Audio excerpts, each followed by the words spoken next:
Morning Daily Jesus. 오늘 다니엘서 5장에서 8장입니다. 영원할 것 같이 위대했던 바빌로니아 제국도 끝을 맞이합니다. 벨사살 왕은 성전에서 약탈한 그릇을 사용하여 잔치를 벌입니다. 하나님은 그를 심판하시며 그들의 통치도 이제 끝이 날 것이라는 것을 4개의 단어로 보여주시며 실제로 그 밤에 바벨론은 함락됩니다. 그 후에 바사, 즉 페르시아 왕국이 새롭게 나라를 통치하기 시작합니다. 7장과 8장에서는 다니엘이 목격한 다양한 묵시가 소개됩니다. 이 묵시는 매우 다양한 내용을 폭넓게 다룹니다. 하나님은 천사 가브리엘을 보내셔서 그 내용을 직접 해석해 주십니다. 오늘 말씀 다 같이 읽겠습니다. 5장입니다. 벨사살 왕이 귀한 손님 1000명을 불러서 큰 잔치를 베풀고 그 1000명과 더불어 술을 마셨다. 벨사살 왕은 술을 마시면서 명령을 내려서 그의 아버지 느부갓네살 왕이 예루살렘 성전에서 가져온 금그릇과 은그릇들을 가져오려 하였다. 왕과 귀한 손님과 왕비들과 후궁들이 모두 그것으로 술을 마시려 할 참이었다.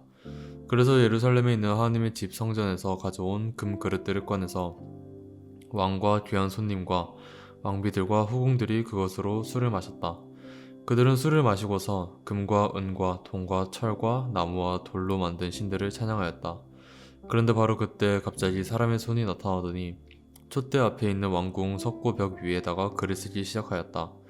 왕은 그 손가락이 글을 쓰는 것을 보고 있었다. 그러다가 왕의 얼굴빛이 창백해지더니 공포에 사로잡혀서 널쩍다리에 힘을 잃고 무릎을 서로 부딪히며 떨었다. 왕은 큰 소리로 외쳐서 주술가들과 점성술사들과 점성가들을 불러오려 하였다. 그들이 들어왔을 때 그는 바빌론의 지혜자들에게 말하였다. 누구든지 이 글자를 읽고서 그 뜻을 나에게 알려주는 사람은 자색 옷을 입히고 금목걸이를 목에 걸어주며 이 나라에서 셋째가는 통치자로 삼겠다. 왕궁 지혜자들이 모두 나왔으나 아무도 그 글자를 읽는 사람이 없었고 그 뜻을 왕에게 알려주는 사람도 없었다. 벨사살 왕은 크게 낙심하여 얼굴빛이 변하였고 손님들도 당황하였다. 왕과 귀한 손님들의 고함 소리를 듣고서 왕의 어머니가 연회장으로 들어왔다. 왕의 어머니가 왕에게 말하였다. 임금님은 만수무강을 빕니다. 임금님은 너무 번민하지 마시고 얼굴에서 근심을 떨쳐버리시기 바랍니다. 임금님의 나라에 거룩한 신들의 영을 받은 한 사람이 있습니다. 그는 임금님의 아버지 때 명철과 총명과 신들의 지혜와 같은 지혜를 가진 사람으로 알려진 인물입니다. 임금님의 아버지 느부갓네살 왕께서는 그 사람을 마술사들과 주술가들과 점성술가들과 점성가들의 우두머리로 세우셨습니다. 그의 이름은 다니엘입니다. 그에게는 탁월한 정신과 지식과 꿈을 해몽하는 총명이 있어서 수수께끼도 풀었고 어려운 문제도 해결했습니다. 느부갓네살 왕은 그의 이름을 벨드사살이라고 부르셨습니다. 이제 다니엘을 불러보십시오. 그러면 그가 그 글자를 풀어서 임금님께 알려드릴 것입니다. 다니엘이 왕 앞에 나오니 왕이 다니엘에게 물었다. 그대가 바로 나의 부하께서 유다에서 데려온 유다 포로 가운데 하나인 그 다니엘이라는 사람이요. 나는 그대의 이야기를 들었소. 그대에게는 신들의 영이 있고 명철과 총명과 탁월한 지혜가 있다고 들었소. 내가 지혜자들과 주술가들을 이리로 불러서 이 글자를 읽고서 내 앞에서 그 뜻을 알아내라고 하였으나 그들이 이 글자의 뜻을 나에게 풀이하여 주지 못하였소. 그러나 나는 그대가 글자를 해석할 수 있고 어려운 문제도 풀 수 있다고 들었소. 지금 그대가 이 글자를 읽고 나에게 뜻을 풀이하여 주면 그대에게 자색 옷을 입히고 목에 금목걸이를 걸어주고 이 나라에서 셋째가는 통치자로 삼겠소. 다니엘이 왕 앞에서 아뢰었다. 임금님이 주시겠다는 선물은 거두시고 임금님이 내리실 상급은 다른 사람에게 주시기 바랍니다. 그럴지라도 저는 이 글자를 읽고서 그 뜻을 풀이하여 임금님께 알려드리겠습니다. 임금님, 가장 높으신 하나님이 임금님의 아버지 느부갓네살 왕께 나라와 큰 권세와 영광과 위엄을 주셨습니다.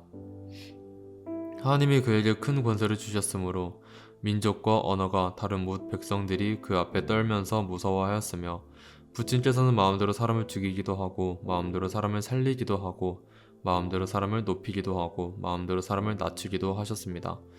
그러나 부친께서 마음이 높아지고 생각이 거만해지셔서 교만하게 행동을 하시다가 왕위에서 쫓겨나셔서 명예를 잃으신 일이 있었습니다. 사람 사는 세상에서 쫓겨나시더니 그의 마음은 들짐승처럼 되셨고 들나귀와 함께 사셨으며 소처럼 풀을 뜯으셨고 몸은 하늘에서 내리는 이슬로 젖으셨습니다. 그때야 비로소 부친께서는 가장 높으신 하나님이 인간의 나라를 다스리시고 하나님의 뜻에 맞는 사람을 그 자리에 세우시는 줄을 깨닫게 되셨습니다. 느부갓네살의 아드님이신 벨사살 임금님은 이 모든 일을 아시면서도 마음을 겸손하게 낮추지 않으시고 하늘의 임금님이시요 주님이신 분을 거역하시고 스스로를 높이시며 하나님의 성전에 있던 그릇들을 가져오게 하셔서 임금님과 귀한 손님과 왕비들과 후궁들이 그것으로 술을 마시게 하셨습니다. 그리고 임금님은 보거나 듣거나 알지도 못하는 금과 은과 동과 쇠와 나무와 돌로 만든 신들을 찬양하시면서도 임금님의 호흡과 모든 일을 주장하시는 하나님께는 영광을 돌리지 않으셨습니다. 그러므로 하나님이 손을 보내셔서 이 글자를 쓰게 하신 것입니다. 기록된 글자는 바로 메네 데겔과 바르신입니다. 그 글자를 해석하면 이러합니다. 메네는 하나님이 이미 임금님의 나라의 시대를 계산하셔서 그것이 끝나게 하셨다는 것이고, 데겔은 임금님이 저울을 달리셨는데 무게가 부족함이 드러났다는 것이고, 바르신은 임금님의 왕국이 둘로 나뉘어서 메데와 페르시아 사람에게 넘어갔다는 뜻입니다. 벨사살이 곧 명령을 내려서 다니엘에게 자색옷을 입히고 그의 목에 금목걸이를 걸어 주었으며 그를 그 나라에서 셋째가는 통치자로 삼았다. 바로 그날 밤에 바빌로니아의 벨사살 왕은 살해되었고 메데 사람 다리우스가 그 나라를 차지하였다. 다리우스의 나이는 62살이었다. 6장입니다. 다리우스는 자기의 뜻대로 나라 안에 지방 장관 120명을 세워서 나라를 다스리게 하였다. 또 그들 위에 정승 3사람을 세웠는데 다니엘도 그 가운데 한 사람이었다. 그리고 지방 장관들이 정승들에게 업무를 보고하게 하여 왕에게 피해를 끼치는 일이 없도록 하였다. 그런데 다니엘이 다른 정승들이나 지방 장관들보다 더 우수하였으므로 왕이 그를 나라의 통치자로 임명하고자 하였다. 그러자 다른 정승들과 지방 장관들이 다니엘이 나라 일을 잘못 처리한 것을 찾아내려 하였다. 그러나 그들은 그에게서 아무런 실책이나 허물을 발견하지 못하였다. 다니엘이 임무에 충실하여 아무런 실책이나 허물이 없었기 때문이다. 그래서 그들은 서로 말하였다. 다니엘이라는 자는 그가 믿는 신의 법을 문제 삼지 않고는 고발할 근거를 찾을 수 없다. 그래 총리들과 방백들은 왕에게로 나아가서 아뢰었다. 다리우스 임금님, 만수무강하시기를 빕니다. 이 나라 정승들과 대신들과 지방 장관들과 고문관들과 총독들이 모두 의논한 바가 있습니다. 임금님이 법을 한 가지 만드셔서 금령으로 내려주시도록 요청하기로 하였습니다. 그 법은 앞으로 30일 동안에 임금님 말고 다른 신이나 사람에게 무엇을 간구하는 사람은 누구든지 사자굴에 집어넣기로 한다는 것입니다. 바로옵기는 임금님이 이제 금령을 세우시고 그 문서에 임금님의 도장을 찍으셔서 메데와 페르시아에 고치지 못하는 법을 따라서 그것을 다시 고치지 못하게 하시기를 바랍니다. 그리하여 다리우스 왕은 금령의 문서에 왕의 도장을 찍었다. 다니엘은 왕이 금령 문서에 도장을 찍은 것을 알고도 자기의 집으로 들어가서 다락방으로 올라갔다. 그 다락방은 예루살렘 쪽으로 창문이 나 있었다. 그는 늘 하듯이 하루에 3번씩 그의 하나님께 무릎을 꿇고 기도하며 감사를 드렸다. 그때 다니엘을 모함하는 사람들이 들이닥쳐 다니엘이 그의 하나님께 간구하는 것을 목격하였다. 그들이 왕에게로 나아가서 다니엘을 고발하려고 왕에게 금령을 상기시켰다. 임금님이 금령의 도장을 찍으시고 앞으로 30일 동안 임금님 외에 다른 신이나 사람에게 무엇을 간구하는 사람은 누구든지 사자굴에 던지기로 하지 않으셨습니까? 왕이 대답하였다. 그 일은 고칠 수 없다. 그것은 메데와 페르시아의 법을 따라 확정된 것이다. 그들이 왕에게 아뢰었다. 임금님, 유다에서 잡혀온 다니엘이 임금님을 무시하고 또 임금님의 도장이 찍힌 금령을 무시하여 하루에 3번씩 기도를 드리고 있습니다. 왕은 이 고발을 듣고 몹시 괴로워하고 다니엘을 구원하려고 마음을 쓰며 해가 질 때까지 온갖 노력을 다하였다. 그때 이 사람들이 왕에게 다가와서 말하였다. 임금님, 메데와 페르시아의 법은 임금님이 한번 금령이나 법률을 세우시면 그것을 바꾸실 수 없다는 사실을 기억하시기 바랍니다. 그래서 왕이 명령을 내리니 그들이 다니엘을 끌어다가 사자굴에 던져 넣었다. 왕이 다니엘에게 말하였다. 그대가 늘 섬기는 그대의 하나님이 그대를 구하여 주시기를 비오. 사람들이 돌 하나를 굴려다가 어귀로 막았고 왕이 그 위에 자기의 도장과 귀인들의 도장을 찍어서 봉하였다. 이렇게 하여서 다니엘에게 내린 조치를 변경할 수 없게 하였다. 그 뒤에 왕은 궁전으로 돌아가서 그날 밤을 뜬 눈으로 지새우며 먹지도 마시지도 않고 즐거운 일은 아무것도 하지 못하게 하였다. 이튿날 동이 트일 때에 왕은 일어나는 길로 곧 사자굴로 갔다. 그 굴 가까이에 이르러서 왕은 슬픈 목소리를 외치며 다니엘에게 말하였다. 살아계신 하나님의 종 다니엘은 들으시오. 그대가 늘 섬기는 그대의 하나님이 그대를 사자들로부터 구해 주셨소.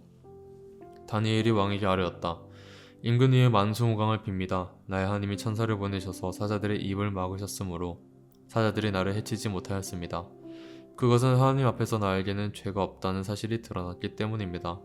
임금님, 나는 임금님께도 죄를 짓지 않았습니다. 왕이 매우 기뻐하면서 다니엘을 굴에서 끌어올리도록 명령하니 사람들이 다니엘을 굴에서 끌어올렸다. 그가 자기 하나님을 신뢰하였기 때문에 그에게서는 아무런 상처도 찾아볼 수 없었다. 왕이 명령을 내려서 다니엘을 헐뜯은 사람들을 데려오게 하고 그들과 그 자식들과 아내들과 사자굴에 던져 넣으니 그들이 굴 윗바닥에 닿기도 전에 사자들이 그들을 움켜서 그 뼈까지 부서뜨렸다. 그때 다리우스 왕은 전국에 사는 민족과 언어가 다른 모든 백성에게 조서를 내렸다. 내 백성에게 평화가 넘치기를 바란다. 내가 다음과 같이 변명을 공포한다. 내 나라에서 나의 통치를 받는 모든 백성은 반드시 다니엘이 섬기는 하나님을 공경하고 두려워하여야 한다. 살아계신 하나님이 영원히 다스리신다. 그 나라는 멸망하지 않으며 그의 권세 무궁하다. 그는 구원하기도 하시고 건져내기도 하시며 하늘과 땅에서 표적과 기적을 행하시는 분 다니엘을 사자의 입에서 구하여 주셨다. 바로 이 사람 다니엘은 다리우스 왕이 다스리는 동안 페르시아의 고레스 왕이 다스리는 동안 잘 살았다. 7장입니다. 벨사살이 바빌론 왕이 된 첫 해에 다니엘은 잠자리에서 꿈을 꾸면서 머릿속으로 환상을 보고 그 꿈을 적었다. 그가 적은 내용의 줄거리는 다음과 같다. 다음은 다니엘이 한 말이다. 내가 밤에 환상을 보았는데 동서남북 사방에서 하늘로부터 바람이 큰 바다에 불어닥쳤다. 그러자 바다에서 모양이 서로 다르게 생긴 큰 짐승 4마리가 올라왔다. 첫째 짐승은 사자와 같이 보였으나 독수리의 날개를 가지고 있었다. 내가 살펴보고 있는 동안에 그 날개들이 뽑혔다. 그 짐승은 몸을 일으키더니 사람처럼 발을 땅에 디디고 섰는데 사람의 마음까지 지니고 있었다. 또 살펴보니 다른 짐승 곧 둘째 짐승은 곰과 같았는데 뒷발로 서 있었다. 그 짐승은 갈빗대 3개를 물고 있었는데 누군가 그에게 이렇게 말하였다. 일어나서 고기를 많이 먹어라. 그 뒤에 내가 또 살펴보고 있는데 또 다른 짐승이 나왔다. 그것은 표범처럼 생겼으나 등에는 새의 날개가 4개나 있었고 머리도 4개나 달려 있었으며 아주 권위가 있어 보였다. 그 뒤에 내가 밤의 환상을 계속 살펴보고 있는데 넷째 짐승이 나왔다. 그것은 사납고 무섭게 생겼으며 힘이 아주 세었다. 이 짐승은 새로 된 큰 이빨을 가지고 있어서 그것으로 먹이를 잡아먹고 으스러뜨리며 먹고 남은 것은 발로 짓밟아 버렸다. 이 짐승은 앞에서 말한 짐승들과 달리 뿔을 10개나 달고 있었다. 내가 그 뿔을 유심히 살펴보고 있자니 다른 작은 뿔 하나가 그 뿔들 사이에서 돋아났다. 먼저 나온 뿔 가운데서 셋이 새로 돋아난 그 뿔에 밀려서 뿌리째 뽑혔다. 새로 돋아난 뿔은 사람의 눈과 같은 눈을 가지고 있었고 입이 있어서 거만하게 떠들었다. 내가 바로 보니 옥좌들이 놓이고 한 옥좌에 옛적부터 계신 분이 앉으셨는데 옷은 눈과 같이 희고 머리카락은 양털과 같이 깨끗하였다. 옥좌에서는 불꽃이 일고 옥좌의 바퀴에서는 불길이 치솟았으며 불길이 강물처럼 그에게서 흘러나왔다. 수종드는 사람이 수천이요 모시고 서 있는 사람이 수만이었다. 심판이 시작되었는데 책들이 펴져 있었다. 내가 보고 있는 동안에 작은 뿔이 크게 떠드는 소리를 들을 수 있었다. 내가 살펴보니 넷째 짐승이 살해되고 그 시체가 몽골어져서 타는 불에 던져졌다. 그리고 그 나머지 짐승들은 그들의 권세를 빼앗겼으나 그 생명은 얼마 동안 연장되었다. 내가 밤에 이런 환상을 보고 있을 때 인자 같은 이가 오는데 하늘 구름을 타고 와서 옛적부터 계신 분에게로 나아가 그 앞에 섰다. 옛부터 계신 분이 그에게 권세와 영광과 나라를 주셔서 민족과 언어가 다른 모든 백성이 그를 경배하게 하였다. 그 권세는 영원한 권세여서 옮겨가지 않을 것이며 그 나라가 멸망하지 않을 것이다. 나 다니엘은 마음속이 괴롭고 머리에 환상들이 나를 번민하게 해서 거기에 서 있는 천사들 가운데 하나에서 가까이 가서 이 모든 일을 두고 참뜻을 물었다. 그가 나에게 설명하면서 그 일을 풀이하여 알려주었다. 이 큰 짐승 4마리는 앞으로 땅에서 일어날 내 왕이다. 그러나 가장 높으신 분의 성도들이 나라를 얻을 것이며 영원히 영원히 영원히 그것을 누릴 것이다. 그때 나는 넷째 짐승의 참뜻을 더 알고 싶었다. 이 짐승은 다른 모든 짐승과 달랐으며 매우 사납고 새 이빨과 노스 발톱으로 먹이를 잡아먹고 으스러뜨리고 그 나머지 짐승들을 발로 짓밟아 버렸다. 난 또 그 짐승의 머리에 있던 10뿔과 새로 돋아난 다른 뿔 하나도 알고 싶었다. 그 다른 뿔 앞에서 새 뿔이 빠졌다. 그 뿔에는 눈들이 있고 크게 떠드는 입이 있었으며 그 모습이 다른 뿔들보다 강하게 보였다. 내가 보고 있을 때 새로 돋은 그 뿔이 성도들에 맞서서 전쟁을 일으키고 그들을 이겼으나 옛적부터 계신 분이 오셔서 가장 높으신 분은 성도들의 권리를 찾아주셔서 마침내 성도들이 나라를 되찾았다. 그 천사가 이렇게 말하였다. 넷째 짐승은 땅 위에 일어날 넷째 나라로서 다른 모든 나라와 다르고 온 땅을 삼키며 짓밟고 으스러뜨릴 것이다. 그 10뿔은 이 나라에서 일어날 10왕이다. 그 뒤에 또 다른 왕이 일어날 것인데 그 왕은 먼저 있던 왕들과 다르고 또 전에 있던 새 왕을 굴복시킬 것이다. 그가 가장 높으신 분께 대항하여 말하며 가장 높으신 분의 성도들을 괴롭히며 정해진 때와 법을 바꾸려고 할 것이다. 성도들은 한 때와 두 때와 반 때까지 그의 권세 아래에 놓일 것이다. 그러나 심판이 내려서 그는 권세를 빼앗기고 멸망하여 없어질 것이다. 나라와 권세와 온 천하 열국의 위력이 가장 높으신 분의 거룩한 백성에게로 돌아갈 것이다. 그의 나라는 영원한 나라다. 권세를 가진 모든 통치자가 그를 섬기며 복종할 것이다. 이것이 그 환상의 끝이다. 나 다니엘은 이 생각 때문에 고민하여 얼굴색이 변하였지만 이 일을 마음에 간직하였다. 8장입니다. 벨사살이 왕위에 오른 지 3년이 되는 해에 나 다니엘은 처음 본 것에 이어 두 번째로 환상을 보았다. 환상 속에서 보니 나는 엘람 지방 수산성 을레 강가에 서 있었다. 내가 눈을 들어보니 수장 한 마리가 강가에 서 있었는데 그 수장에게는 뿔이 둘이 있고 그 뿔이 둘 다 길었는데 한 뿔은 다른 뿔보다 더 길었다. 그 긴 것이 나중에 나온 것이다.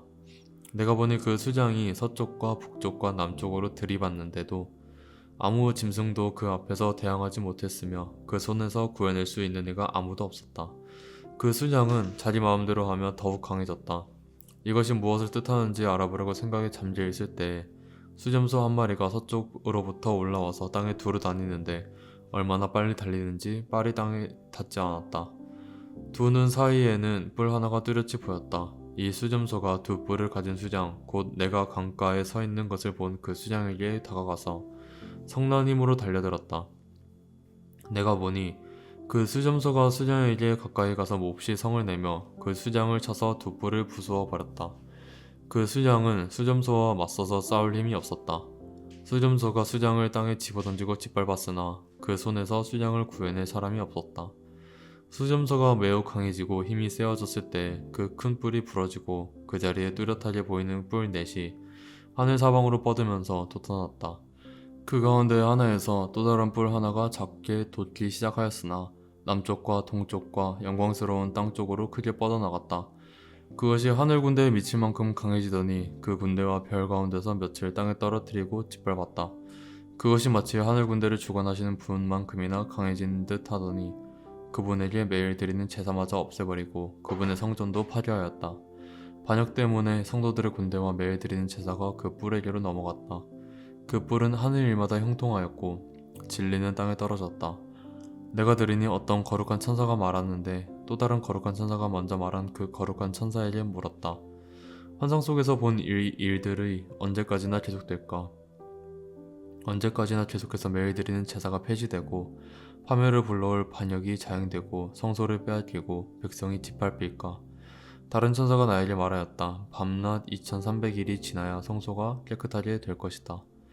나 다니엘이 그 환상을 보고 그 뜻을 이해하려고 하는데 내 앞에 사람 모습을 한 것 같은 이가 서 있었다. 그때 내가 을레강의 두 언덕 사이에서 사람이 외치는 소리를 들었다. 가브리엘아, 이 사람에게 그 환상을 알려주어라. 그러자 그는 내가 서 있는 곳으로 가까이 왔는데 그가 올 때에 나는 무서워서 엎드렸다. 그가 나에게 말하였다. 이 사람아, 그 환상은 세상 끝에 관한 것임을 알아라. 그가 나에게 말할 때 나는 얼굴을 땅에 대고 깊이 잠이 들었다. 그러나 그는 나를 어루만지시면서 일으켜 세웠다. 그리고 그는 말하였다. 보아라, 환희의 분노가 마지막 때에 어떻게 일어날 것인가를 내가 너에게 알려주겠다. 이 환상은 끝날의 정한 때에 일어날 일에 관한 것이다. 내가 본 숫 양의 두 뿔은 메데와 페르시아의 왕들이다. 그 수점소는 그리스 왕이고 눈 사이에 있던 큰 뿔은 그 첫째 왕이다. 그 뿔이 꺾이고 그 자리에서 생긴 네 뿔은 그 나라가 분열되어 일어날 네 나라다. 그 네 나라의 힘은 첫 번째 나라와 같지는 않을 것이다. 그들의 통치가 종말에 이를 때, 그들의 죄악이 극도에 이를 때 뻔뻔스런 임금, 흉계에 능숙한 임금이 일어날 것이다. 그는 힘이 점점 세워질 터인데 그 힘은 제 힘이 아니다. 그가 놀라운 힘으로 파괴하고 하느님마다 형통하며 강한 사람과 거룩한 백성을 파멸시킬 것이다. 그는 음흉하여서 매사에 속이는 데 능숙하고 마음이 방장하여서 평화롭게 사는 사람을 많이 죽이며 만왕의 왕을 대적할 것이다. 그러나 사람이 손을 대지 않아도 그는 끝내 망할 것이다. 내가 너에게 설명한 아침과 저녁 제사 환상은 반드시 이루어진다. 그러나 아직 멀었으니 너는 환상의 비밀을 잘 간직해 두어라. 그때 나 다니엘은 몹시 지쳐서 여러 날 동안을 앓았다. 얼마 뒤에 일어나서 왕이 맡긴 일을 계속하였으나 내가 본 그 환상 때문에 나는 몹시 놀랐고 그 뜻을 이해하지 못하였다. 적용 질문입니다. 벨사살 왕은 하나님을 경외하지 않았습니다. 나는 오늘 하나님을 경외하고 있나요? 이 모습이 내 삶의 태도로 드러나고 있나요? 다니엘은 규칙적으로 기도했습니다. 나는 시간과 장소를 구분하여 기도하고 있나요? 내 짐승의 환상은 여러 나라들의 최후를 보여줍니다. 이 세상의 주권이 온전히 하나님께 있다고 믿으시나요? 시간 다 같이 기도하겠습니다. 주님 감사합니다. 결국 이 세상에 그 어떤 위대한 지도자가 나와도 하나님이 왕 되십니다. 하나님이 만왕의 왕 되십니다. 이 시간 우리의 왕 되신 모든 것을 다스리시는 주님만을 바라봅니다. 오늘 하루 우리가 살아갈 때 주님의 주권을 의지하며 주님의 말씀이 저의 삶을 다스리길 소망합니다.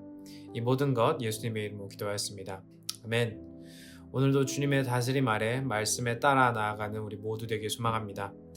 Embrace Jesus, embrace people.